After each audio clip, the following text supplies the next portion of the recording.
Morning, everyone. We are going to begin the morning bell chant, which you can find in your booklets if you want to follow along. I think in the past it's just been one person chanting, but if you feel comfortable to follow along with me, you can. Otherwise, you can just listen. After the chanting, we will observe noble silence until service begins.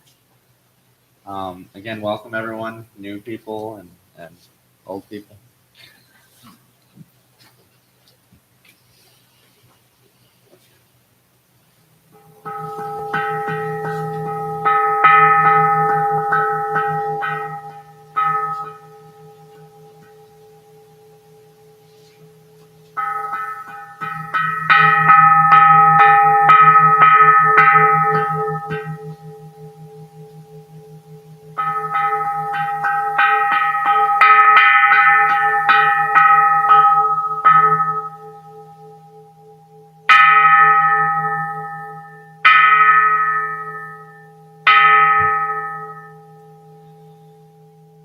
The four grounds of mindfulness.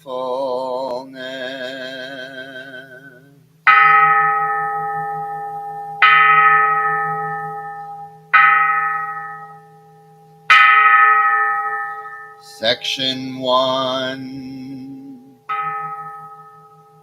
I heard these words of the Buddha one time when the Lord was staying in the town of Kasama Dharma in the land of the Kura people. The Lord addressed the bhikkhus. This is a path which can help beings realize perfection, overcome anxiety, the fear and pain, distress and grief, and attain the right practice. This is the path of dwelling in the four grounds of mindfulness.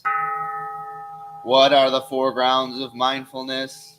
They are the four methods of observing body as body, feelings as feelings, mind as mind, and objects of mind as objects of mind. Section 2. What is the way to remain established in awareness of the body as body? When the practitioner walks, they know they are walking. When they stand, they know they are standing. When they sit, they know that they are sitting. And when they lie down, they know they are lying down. When they wake up, they know they are waking up. Awake or sleep, they know they are awake or asleep.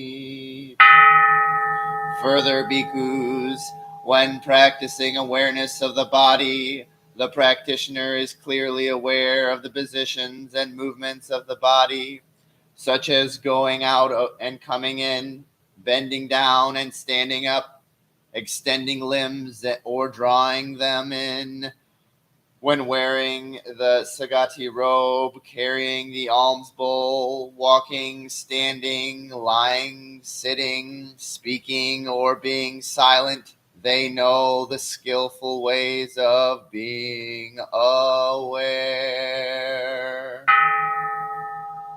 Further, bhikkhus, a practitioner is aware of body as body. When breathing in, they know that they are breathing in, and breathing out, they know they are breathing out. When breathing in a long breath, they know they are breathing in a long breath. When breathing out a long breath, they know they are breathing out a long breath.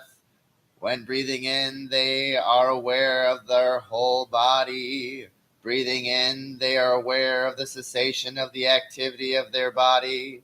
Breathing in, they are aware of the cessation of the activity of their speech.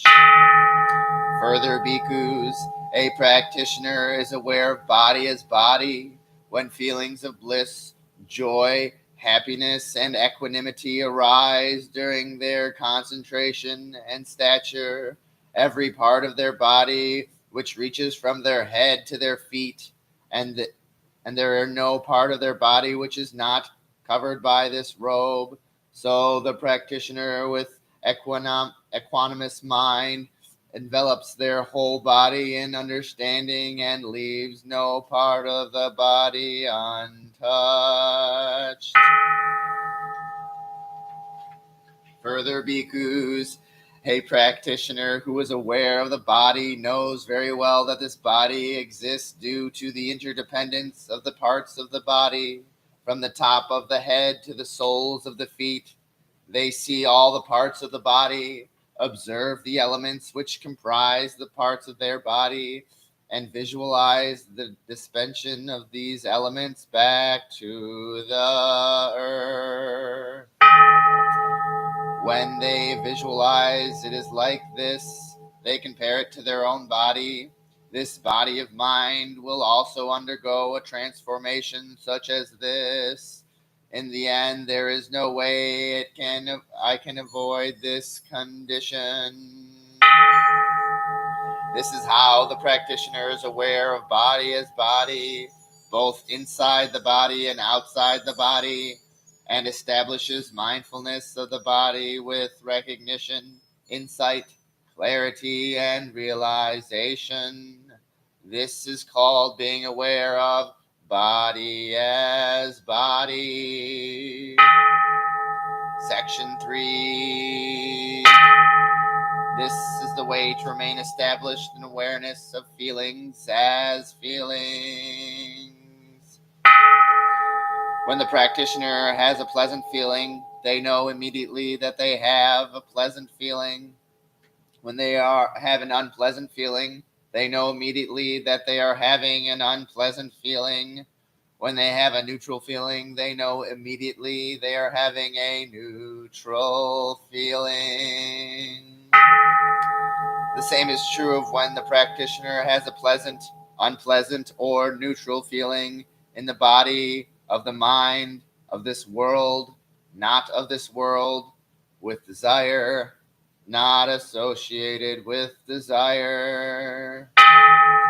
This is how the practitioner is aware of feelings as feelings, both inside the feelings and outside the feelings, and established right mindfulness. If there are bhikkhus and bhikkhunis who meditate on feelings as feelings according to these instructions, then they are capable of dwelling in the meditation of feelings as feelings. Section 4. What is the way to remain established in the meditation of mind as mind? When the practitioner's mind is attached to something, they know it is attached to something.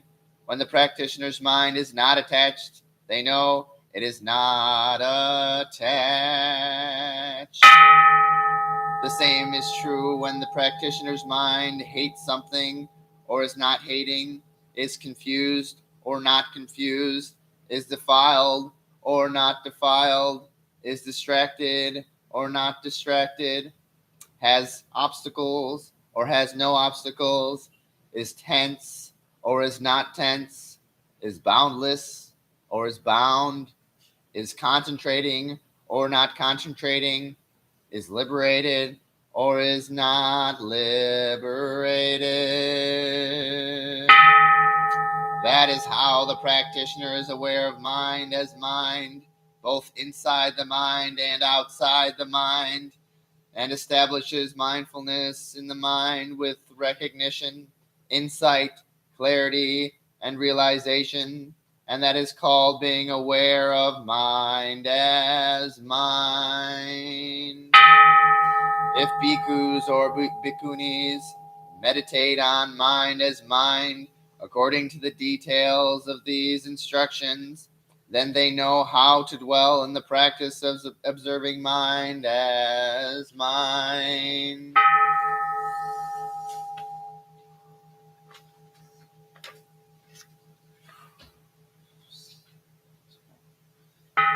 Section 5. What is the way to remain established in the meditation of objects as mind as objects of mind?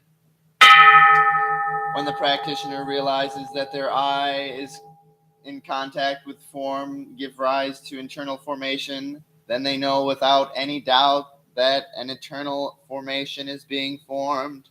If there is no internal formation, they know without any doubt there is no internal formation. If an internal formation which has not arisen formally now arises, they know this. If an eternal formation which has arisen formally now comes to an end and will not rise again, they know this. The same is true with all the other sense organs, ears, nose, tongue, body, and mind. If bhikkhus and bhikkhunis meditate on objects of mind as objects of mind, according to these instructions, then they know how to dwell in the practice of observing objects of mind as objects of mind in the 6 realms of consciousness.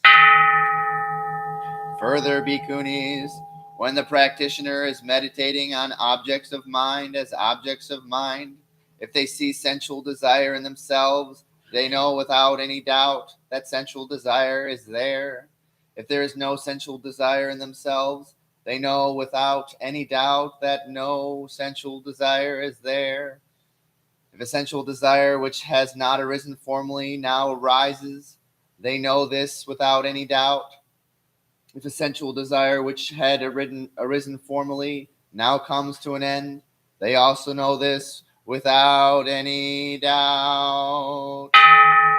The same is true of the 4 other obstacles: anger, torpor, agitation, and doubt.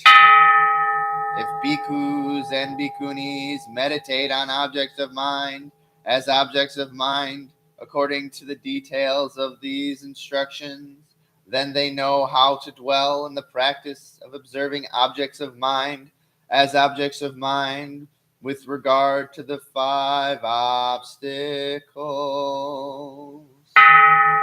Further, bhikkhus, when the practitioner is meditating on objects of mind as objects of mind, if they see in their mind the factor of awakening, mindfulness, they know without any doubt that mindfulness is there.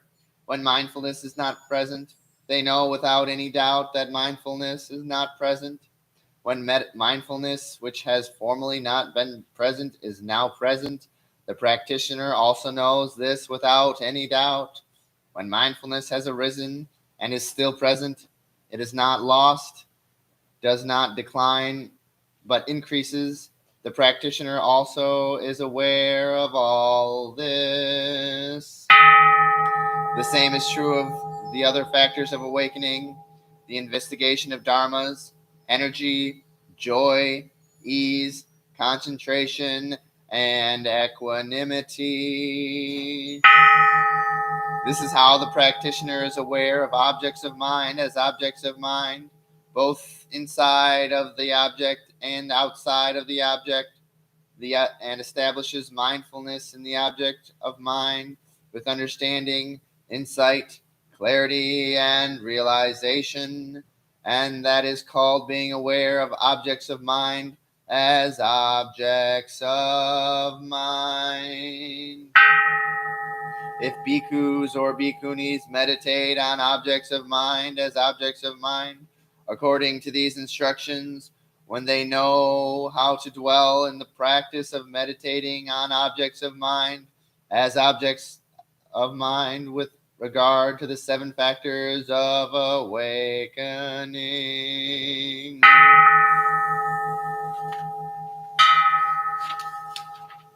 After the Lord Buddha had spoken, the bhikkhunis and bhikkhus, also known as monks or nuns, who heard him teach, were delighted and endeavored to carry out the practice.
Good morning, everyone.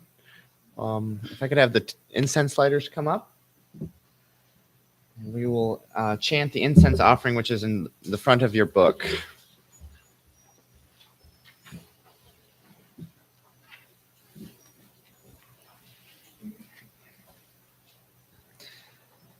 And we say together, in gratitude, we offer this incense throughout space and time to all Buddhas and Bodhisattvas.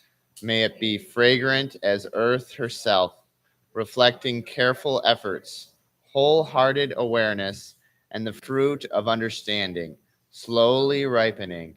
May we and all beings be companions of Buddhas and Bodhisattvas. May we awaken from forgetfulness and realize our true home.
Good morning, everyone, again.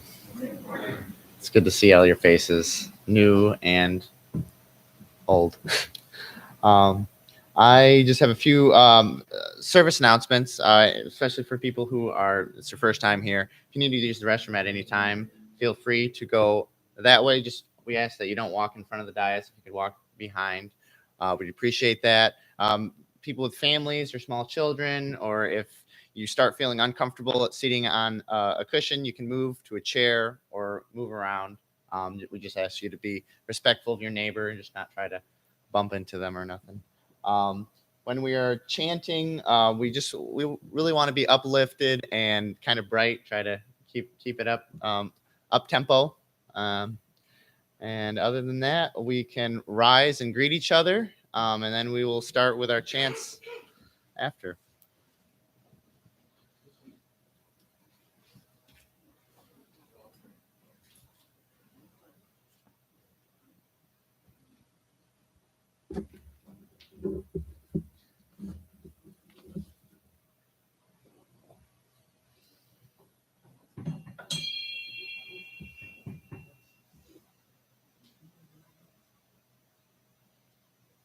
We are going to do page number 7, I want to say, the 3 refuges.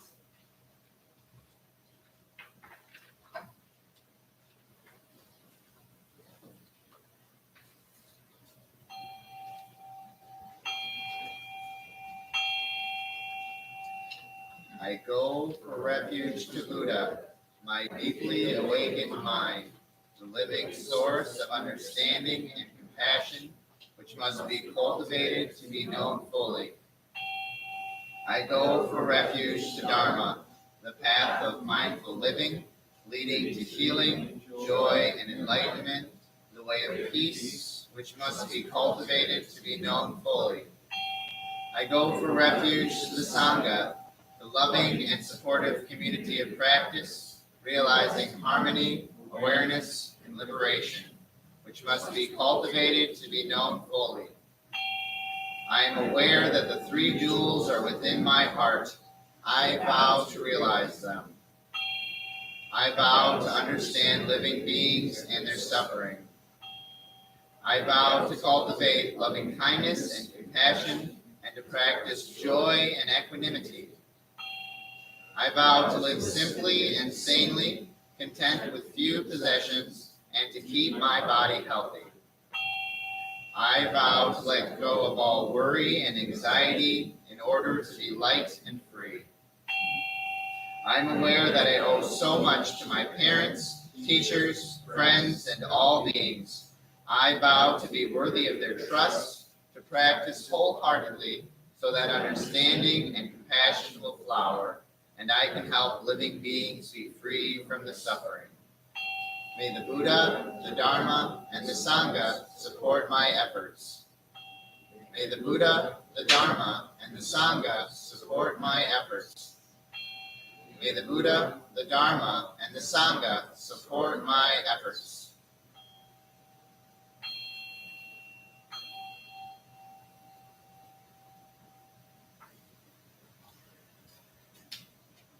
Turn to the next page. On page 8, we will do the Heart Sutra.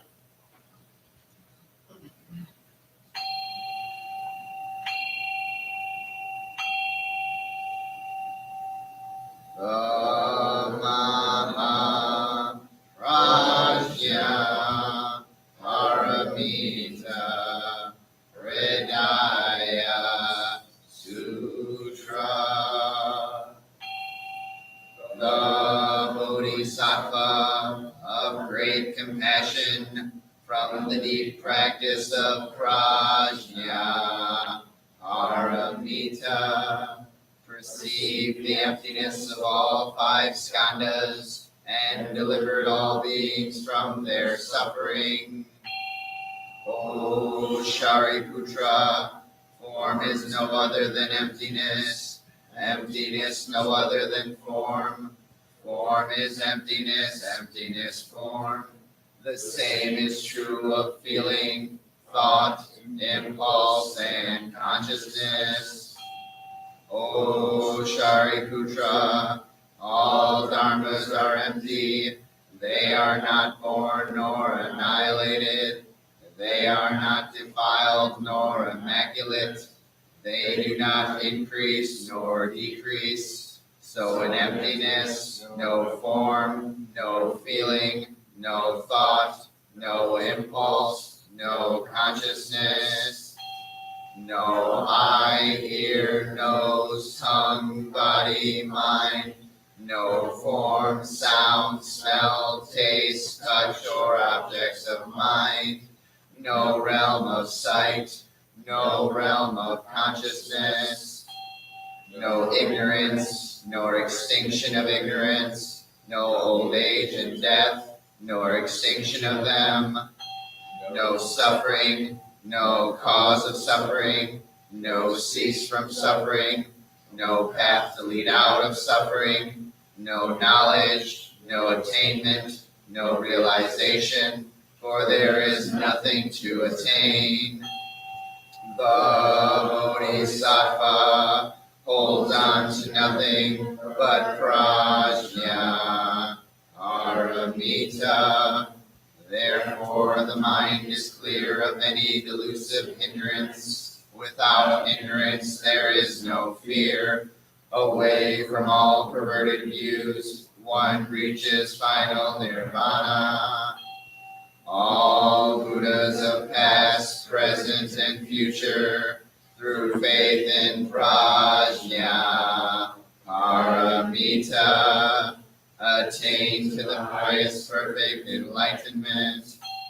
Know then the prajna, paramita, is the great Dharani, the radiant, fearless mantram, the utmost supreme mantram, which is capable of allaying all pain. This is true beyond all doubt.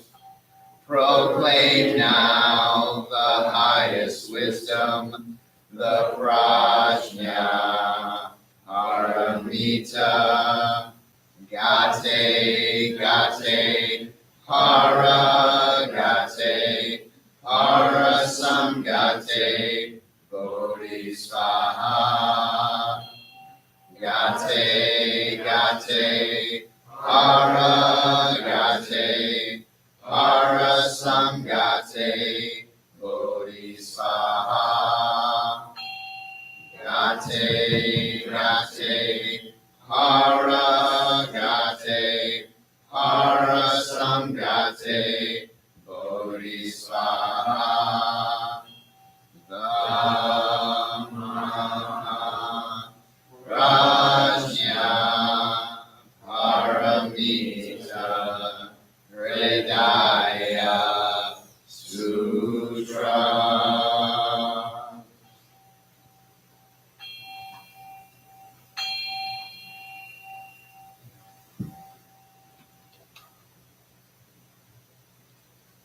Please be seated.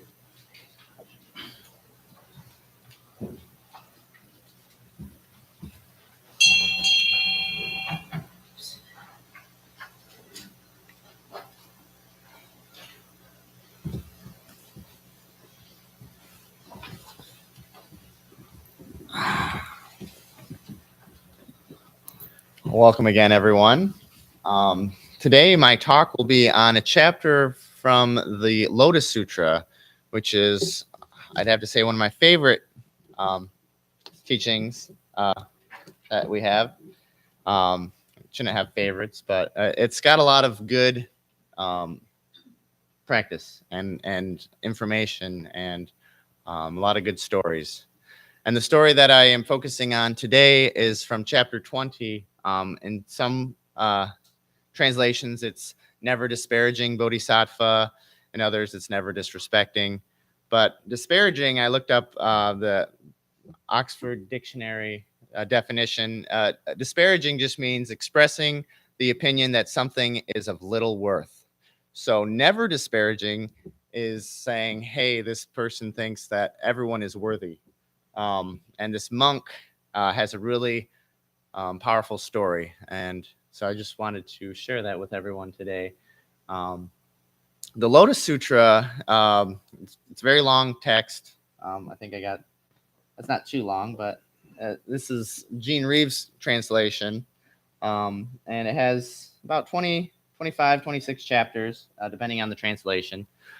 And the last few talks I gave were on the bodhisattvas of the earth coming up, and then the lifetime of the Buddha. And so this one is a bit after that. And for anyone new who doesn't know what a bodhisattva is, we say that a lot. A bodhisattva, bodhi just means awakening, and sattva is being. So this being is on the process of waking up. And to get a little bit deeper into that, a bodhisattva is someone. So in the beginning, we had the teachings of the old, the Pali Canon, which didn't really speak too much about bodhisattvas. It talked more about attaining nirvana or enlightenment for yourself. The bodhisattva takes that one step further, saying, I'm going to wait until I wake up. I'm going to help everyone else wake up, and then I'll wake up. So they are putting their own enlightenment or their own, not necessarily well-being, because you still got to take care of yourself in order to, because you can't pour from an empty glass. But a bodhisattva's ideal is to help other people so they can help themselves. And so this bodhisattva, never disparaging, he saw the Buddha nature in everyone. And to the point where he would tell everyone, hey, you're a Buddha, you're a Buddha, you're a Buddha. To the point where people were getting annoyed. They were like frustrated. Seriously, they were getting upset about being. It's like, hey, I'm not a Buddha. I've got this anger. I've got this guilt. Stop telling me this. And so he kept. And this story is being told by the Buddha in chapter 20. Again, to kind of set up the scene, there are billions of beings listening to the Buddha teach. And the Buddha is telling the story of never disparaging Bodhisattva, and relating it to the teachings that we all have inherent Buddha nature. A lot of times it doesn't feel that way. For myself, I have my own issues with my not really self-loathing, but there's that self-esteem issues. It's like in our society, we're told we could look better, we could eat better, we could exercise, all this stuff. And we're seeing all these billboards of supermodels and people that look perfect. But if you know anything about the advertising industry, it's a lot of Photoshop and it's not real. So in this teaching, it says that we're perfect just the way we are, just the way we were born. We were born with this inherent Buddha nature. And I wanted to share a story from Tricycle magazine about a man from Woodstock. His name is Mark Rogenson. He had the ideal life. He was a lawyer. He went to law school. He got married. He had a child. But after all that, it's kind of reminiscent of the story of the Buddha. When he was a king, he had everything he needed, but he still wasn't satisfied. He didn't feel like his life didn't have meaning. So this man, Mark, he decides to give it all up, and he stops working. Unfortunately, he left his family, and he became homeless on the streets of Woodstock. And he got so bad, his friends were like, okay, we're going to get you a house. We're going to be able, so you can have a place to live. So they were helping him, but he would always see like trash or other things that people discarded, like a mattress. And it's like, hey, someone could use this one day. So he started collecting trash, and he started collecting just knickknacks, odd and end things, to the point where he had just a bunch of junk. But if you think one man's junk is another man's treasure, that's kind of his mentality. And then I don't know if anyone is familiar with Mani stones or Om Mani Padme Hum. It's like a mantra of loving kindness and compassion. So he was very called to the Buddhist path, and he started carving these Mani stones, and he started handing them out to people. all around Woodstock, and they started collecting them. And by the time, however many years later, almost everyone in Woodstock had one of his stones on their mantelpiece or somewhere. Um, another funny story about him, he started digging a hole in his driveway, and he never told us why.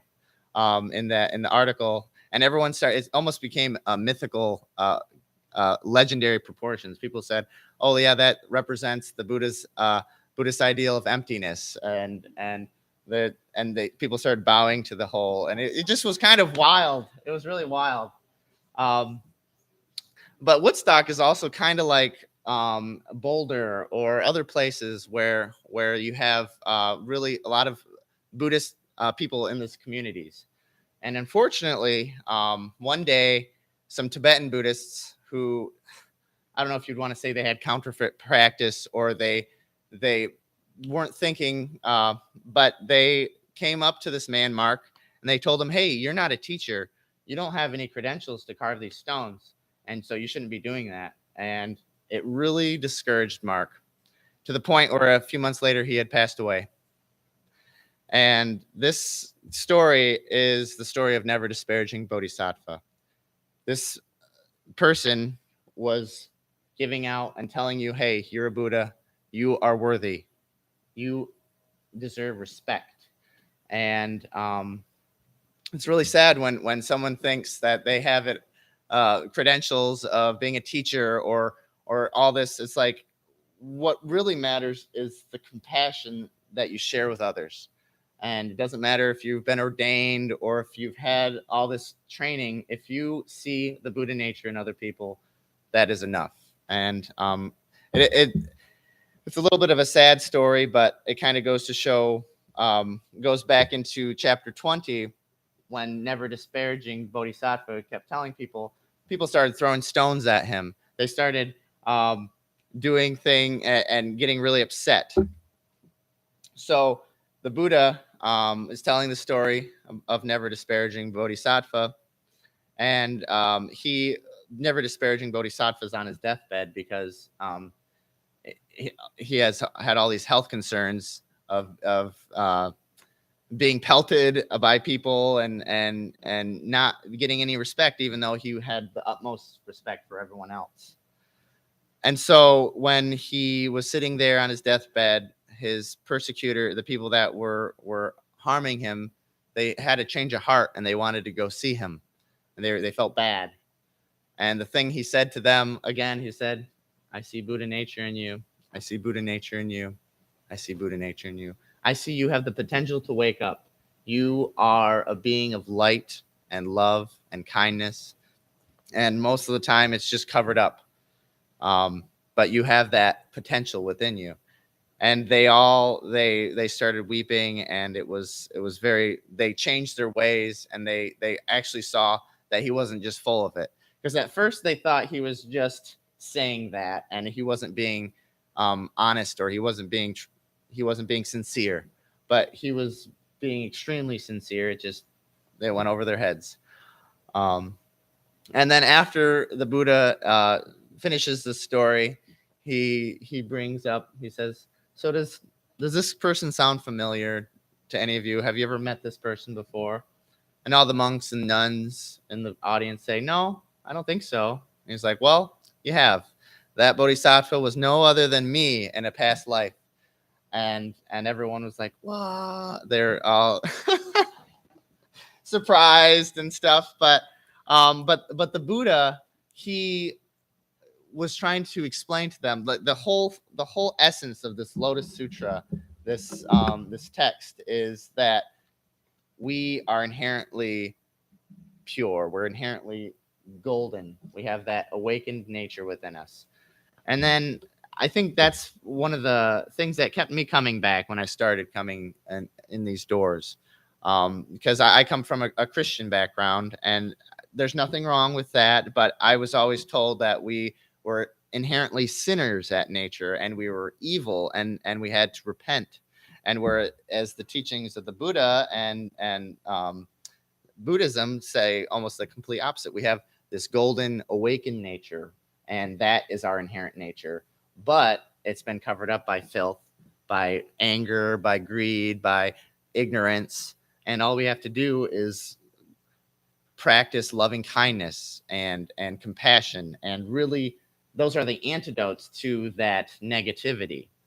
And not saying that you can't be angry. The Buddha never said, if you were here for the morning bell chant, there's, if you feel angry, but don't lash out. Just, it's there's a beautiful analogy by Thich Nhat Hanh where he explains, like, if you're angry, hold it like a baby. You hold it with tenderness. You don't smother it and try to hold it in, and you don't throw it away, because you got to take care of it. You got to take care of your emotions. Anger, sadness, grief hits all of us. Everyone we know, unfortunately, is going to pass away one day. And the more we can kind of come to an understanding and not hold on so tightly to everything. I think of the song "Hold On Loosely" by 38 Special. But there is that playfulness of like taking every step with mindfulness and being aware. It's like in our society we try to distract ourselves with social media, video games, anything that is taking away from the here and now. Of course, there's nothing wrong with having fun and getting distracted sometimes, but we really want to come back and enjoy this life, enjoy our time with our partners, our family, our friends, and not get bogged up in anxieties of what dwelling on all my mistakes, or being anxious about the future, but trying to really be here now. And that's a big teaching of what the Buddha taught, is being here, being present. And this story of never disparaging Bodhisattva, Igye Su mentioned a few weeks ago in her talk, "You Are Worthy." We are all worthy. We're all worthy of this respect. And never disparaging Bodhisattva really shows that you can respect anyone. And even if there you say it's like respect is earned, it's like I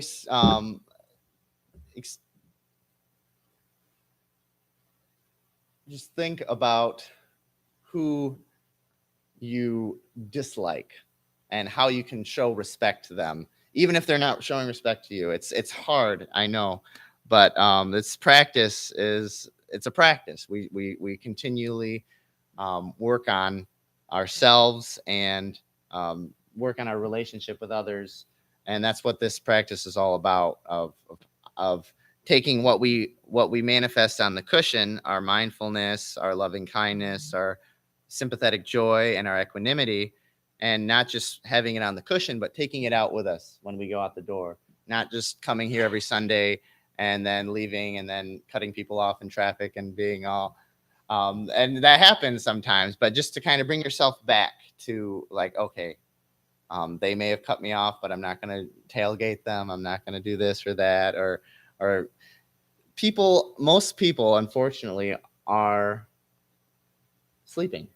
sleepwalking in a sense. And when we come to that understanding, and we can be a little bit more compassionate towards those people, not saying that they're not better than us or vice versa, because I can be sleepwalking a lot. I don't have it all figured out.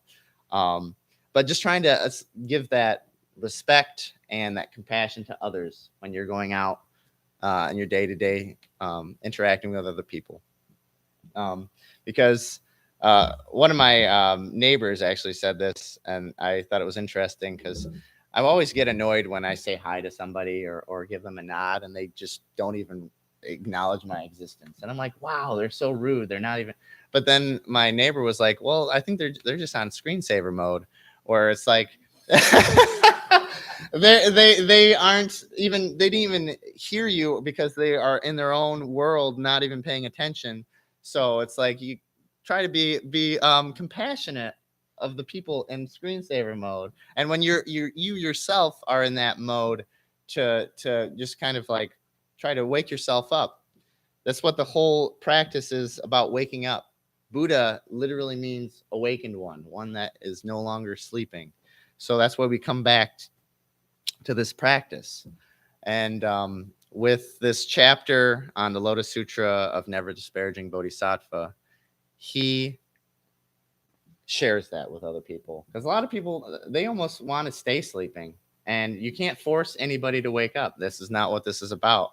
But to remind you that you have the potential to wake up. You can stay asleep, but you have that potential to awaken, to be compassionate, to be caring, to have loving kindness, to have that sympathetic joy, the joy of other people's success, and the compassion of other people's failure, to hold space with them.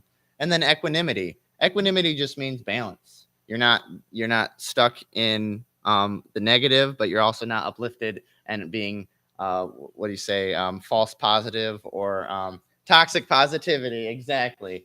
So there can be a point where it's like you just disregard everything, like you're sitting in a burning house and you say, hey, it's okay, when it's really not okay. So you have to come to situations and understand them for what they are, and be okay with accepting them, and seeing how you can either fix the situation, or you can't always fix it, so you just how you can mitigate anything.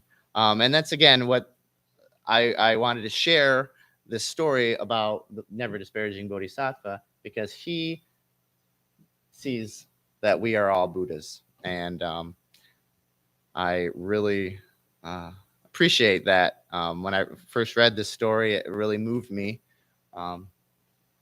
And hearing about the Bodhisattva ideal of just really loving everyone and trying to help other people when you can, and to remember that you have to take care of yourself. You are also a being of all the other beings, so you also have to take care of yourself. So you can't pour from an empty glass. So take care of yourself. And that's what this is all about. So I just thank you. Before we begin our meditation, I would like to give a brief instruction for anyone who's new to meditation, because meditation can be tricky in a sense where it's like, oh, I got to empty my mind. I can't sit still. Those are all things that are false. The Buddha taught just be with your thoughts and acknowledge them, but don't focus on them. So if you have a thought about, it's like, what I'm going to have for breakfast or what am I going to do later, say, oh, thinking, and then just go back to your breath. Your breath is a really good anchor because it's always with you. And I suggest you count for beginning, because it's a little more helpful, counting down from 5 into 0. So you breathe in.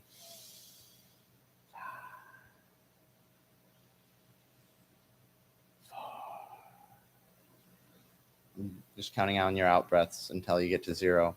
And if for whatever reason you get caught up in thought and you're like, hey, I don't remember what number I am, you're always on number 5. You just go back to 5 and go back down.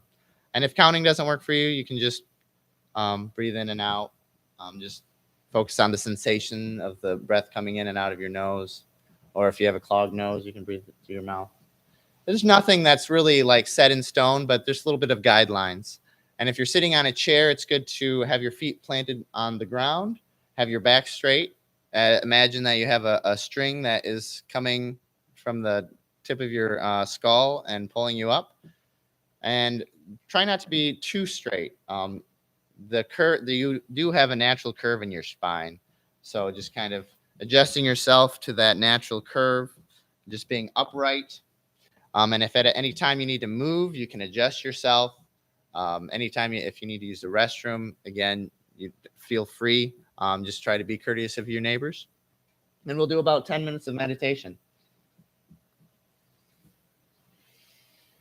Let me start my timer.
point of service, it is time for joys and concerns.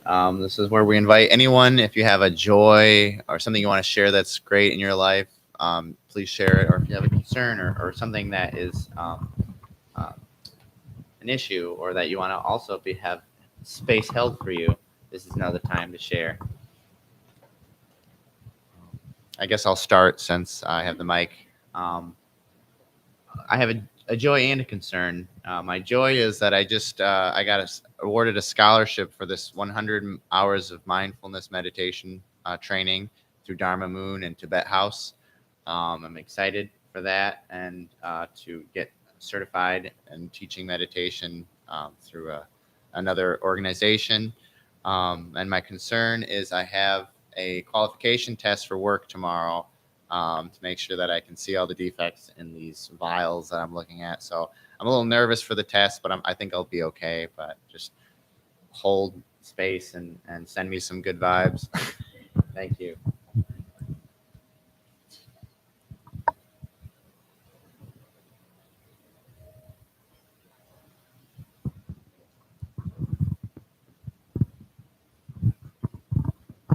Hello. That's for YouTube. You can For YouTube. just, Okay. Well, hi everyone. How you doing today? We're doing okay. Good. I guess my concern is getting through my work week. I have 4 more days before my 3-day break, so I'm just trying to push through. I guess the joy is that I have a wedding this weekend for my close family and friends. So partner and I are going to the wedding, and I'm excited to see my family. So that's my joy.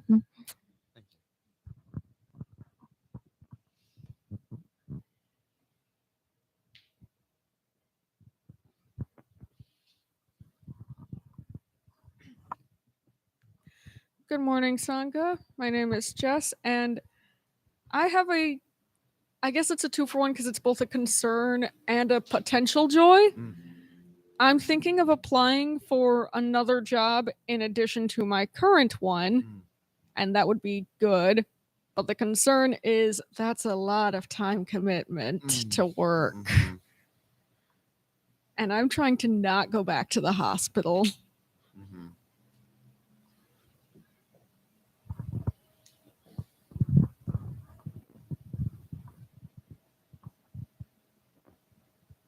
Do we have anyone online, Ken?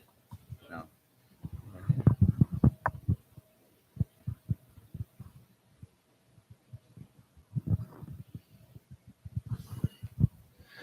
Hi, I'm Nathan, and I just want to share the joy that it's summertime and that we're near the Great Lakes, and it's a beautiful time to be out. And we have at least, I'm going to say 10, 11 more weeks of summer, maybe 12, 13. No, but Let's push it out. Yeah. Thank you.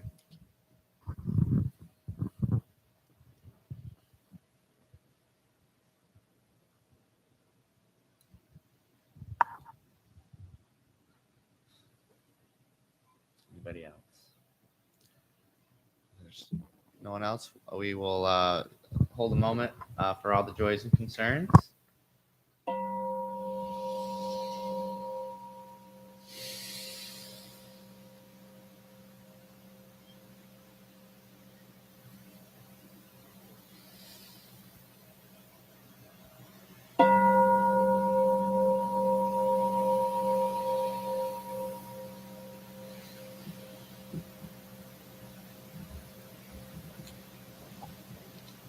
Now it is time for temple announcements, and I'll start since I have our June announcements right here. Sunday services we have every Sunday. Everyone is invited to help out at 9:00 to help set up the cushions, and usually they're already out, but at least the booklets and everything. And then our morning bell chant begins at 9:30, and our service starts at 10:00. And then everyone's invited after the service to join us for tea. Today it'll be a little bit shorter because we have a board meeting, but you can still go down there and enjoy some tea. The board meeting is today. It's usually the third Sunday, but because of Father's Day, we changed it around. But yeah, that goes from 11:30 until 1 p.m. and everyone is welcome to join if you'd like to sit on that.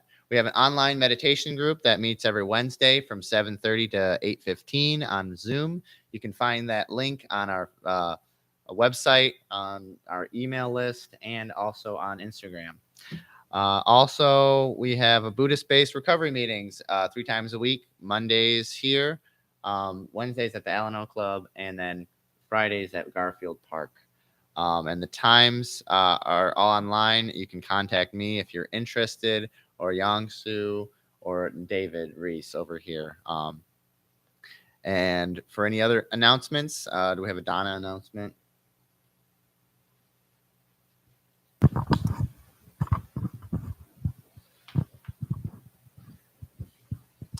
Hello, everybody.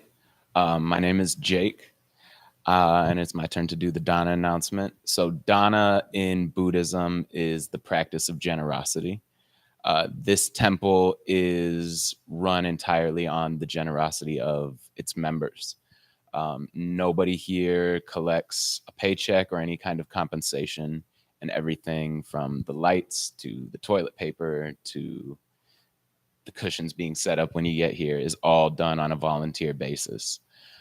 So if you would like to help be a part of that, there's a couple of ways you can do that. First, we have Dana boxes at either end of the temple hall. And they also have a QR code that links to PayPal. You can donate financially that way. If you're watching on YouTube, under the show more option in the description, there's a link to the website and you can donate there.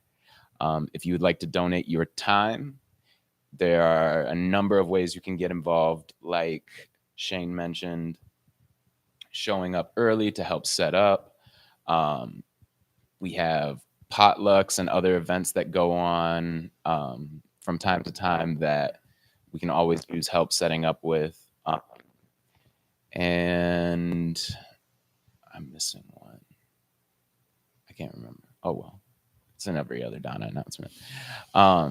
And you can also help by donating things like toilet paper, paper towels,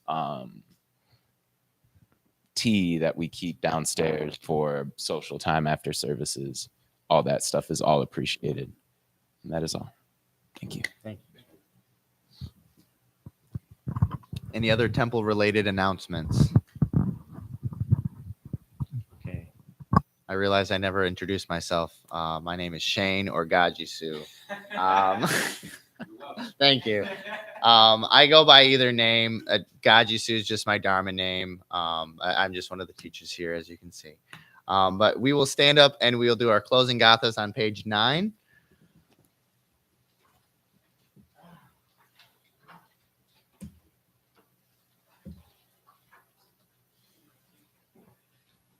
Together we say, all these skillful actions ever committed by me since of old, on account of my beginningless greed, anger, and ignorance, born of my body, mouth, and thoughts, now I atone for them all. Vast is the robe of compassion, a formless field of benefaction. I wear the Buddhist teachings for the benefit of all sentient beings. All beings, one body, I vow to liberate. Endless blind passion, I vow to uproot. Dharma gates without number, I vow to penetrate. The great way of Buddha, I vow to attain. And we will split down the middle and bow to each other. You'll go fine.